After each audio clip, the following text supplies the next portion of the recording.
உங்க குழந்தைகளுக்கு எந்த பாட்டிலில் தண்ணீர் அடைத்து கொடுக்கிறீர்கள்? தப்பி தவறி கூட பிளாஸ்டிக் பாட்டிலில் கொடுத்து விடாதீங்க. இன்றைய நகரமயமான வாழ்க்கை முறையில் பெரும்பாலானவர்கள் வீட்டிலிருந்து தண்ணீர் எடுப்பதை தவிர வெளியில் கிடைக்கும் பிளாஸ்டிக் பாட்டிலில் கிடைக்கும் தண்ணீரையே பருகுகின்றனர். சாலையில் பயணிக்கும் போது, அலுவலகம், பள்ளி, கல்லூரி ஆகிய இடங்களில் கூட நம்முடன் பிளாஸ்டிக் பாட்டில்கள் தான் இருப்பது சாதாரணமாகிவிட்டது. இதோடு சிலர் ஒரு பாட்டிலை கொண்டே பல மாதங்கள் தொடர்ந்து பயன்படுத்துவார்கள். ஆனால் இந்த பழக்க வழக்கத்தின் பின்னால் ஒளிந்திருக்கும் ஆபத்துகள் குறித்து எத்தனை பேருக்கு தெரியும்? நீண்ட நேரம் தண்ணீரை பிளாஸ்டிக் பாட்டில்களில் வைத்திருப்பதால் அதில் உள்ள ரசாயனங்கள் புளூரைடு, ஆர்சனிக், அலுமினியம் போன்றவை தண்ணீரில் கலந்து உடலில் நுழைகின்றன. இது நீண்ட காலத்தில் கல்லீரல் பாதிப்பு, சிறுநீரக செயலிழப்பு, மூட்டுவலி போன்ற பிரச்சனைகளை உருவாக்கக்கூடும். காரில் சூரிய ஒளிக்குள்ளாக பிளாஸ்டிக் பாட்டிலை விட்டுவிட்டால் அதில் உள்ள பிசின்கள் உருகி தண்ணீருடன் கலந்து விடுகின்றன.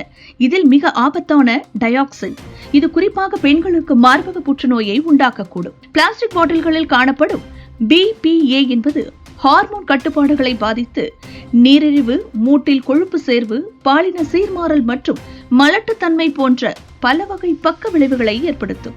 தொடர்ச்சியாக பிளாஸ்டிக் பாட்டில்களில் தண்ணீர் குடிப்பதால் உடலில் உள்ள உயிரணுக்கள் பாதிக்கப்படுகின்றன.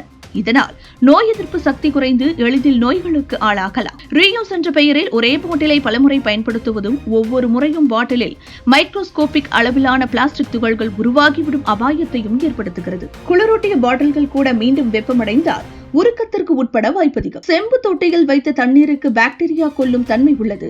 இது ஹெல்திக்கான சிறந்த தேர்வு. உலர்ந்த சூழலிலும் கெடாத தன்மையும் எந்த ரசாயனமும் கலக்காமல் பாதுகாப்பதும் இதன் பலன். ஸ்டீல் பாட்டில்கள் பல வருடங்களுக்கு பயன்படக்கூடியது, சுத்தம் செய்வது எளிது, சூழலுக்கும் பாதுகாப்பு.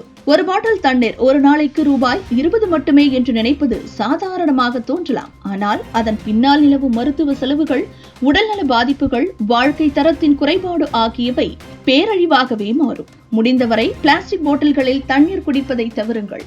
உங்கள் உடலை பாதுகாக்க மட்டுமல்ல, உங்கள் சந்ததிகளின் வாழ்வையும் பாதுகாக்க இது மிக முக்கியமான முடிவாகும். இன்றே துவங்குங்கள். பிளாஸ்டிக்கு வேண்டாம் என்று சொல்லுங்கள். நீங்களும் ஆரோக்கியமாக இருங்கள். புவியும் சுவாசிக்க விடுங்கள்.